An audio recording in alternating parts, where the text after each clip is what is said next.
Now, as we are filming, Prince Harry has got this high-profile court case against Associated News Limited. It is no secret that Harry has never liked the media.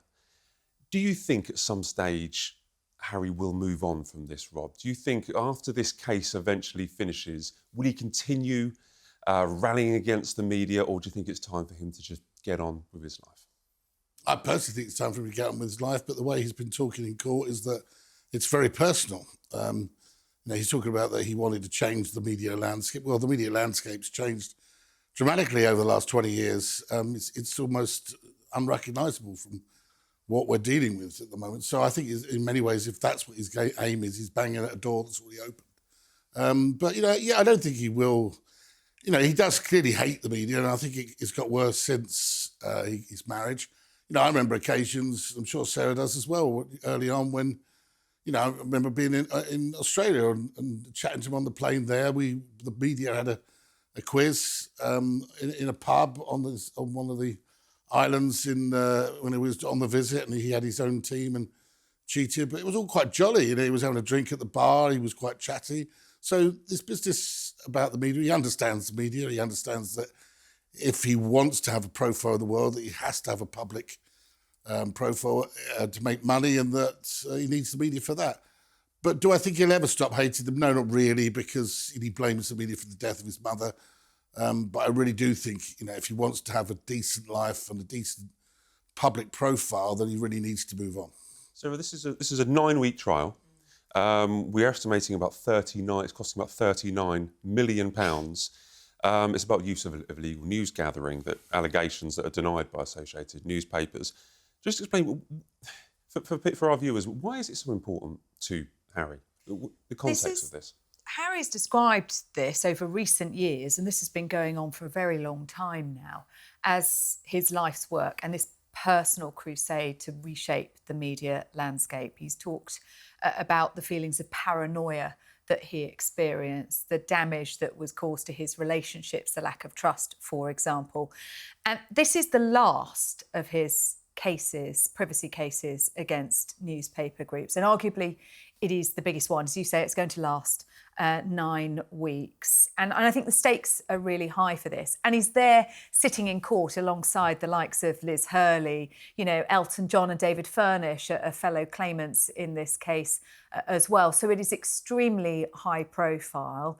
Prince Harry, the star witness, and also someone that has the financial firepower to be able to go through with this. So it is a really big deal for him. We've seen him have a lot of litigation over recent years. This last, as I said, of the privacy cases.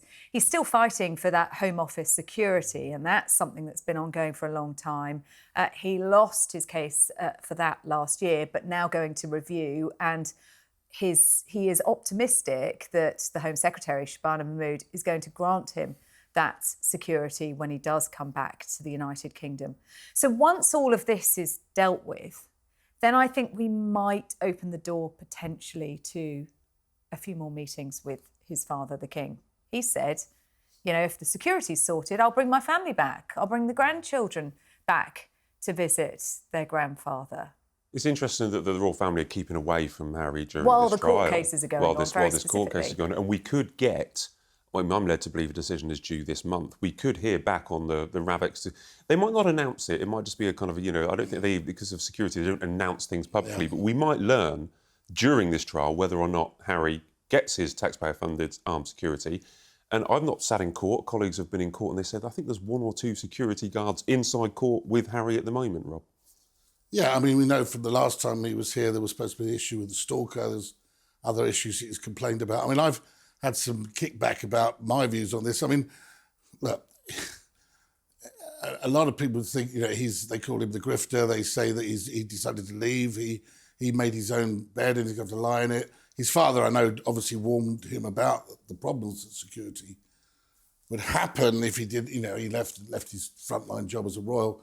But the problem is that he can't have the liaison that you have at the right level of someone of his profile with the security services, everything that goes with it. And and you can't pay for it in that respect. It has to be paid for, and it has to. He tried to pay, and he couldn't do it. Yeah. And that's in a way, I absolutely agree with many people that say that he shouldn't have it. He's made his own bed. But my only issue is it's probably, as I reported through the Times of Diana, is that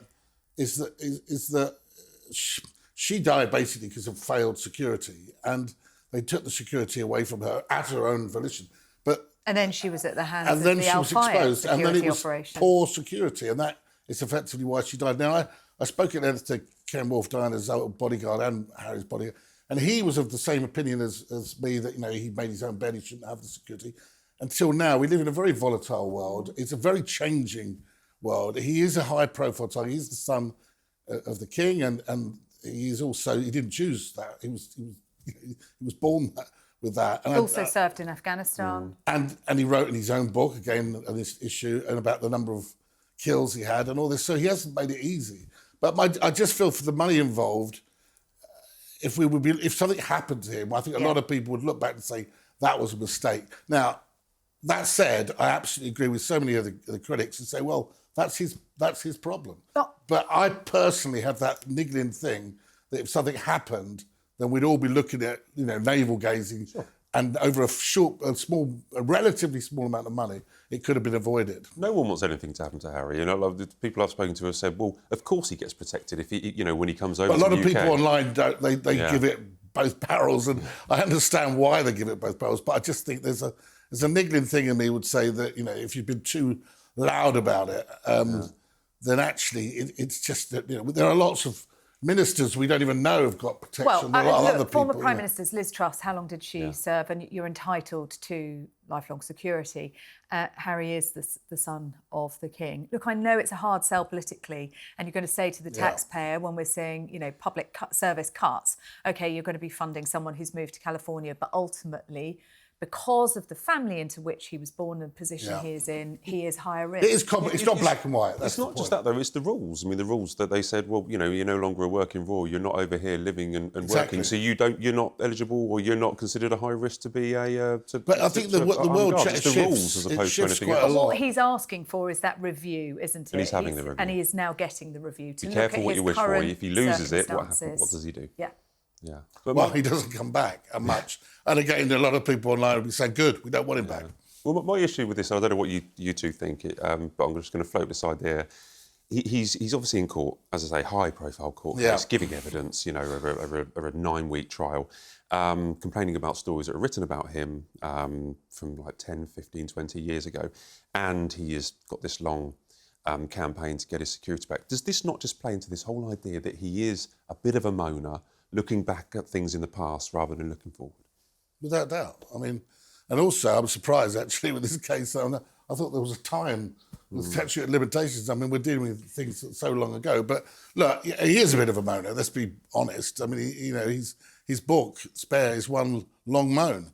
But at the same time, I think he lives in a bit of a bubble. I think he thinks, when he arrives at court, it's all like almost like he's embarrassed at being the star again. But I think a lot of people are tired of him now, and I think that he let himself down with the criticism of his family in Spare, which was, again, it was his truths, most of it. A lot of people disagree with it.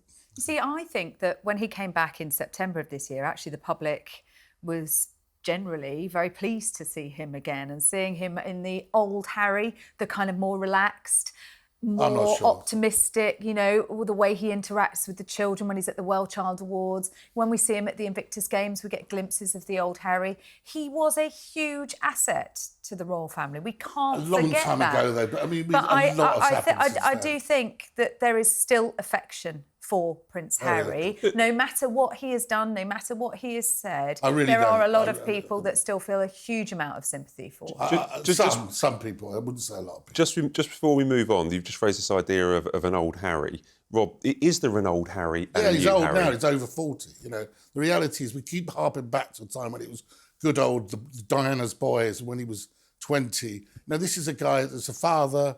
He should be a bit more mature.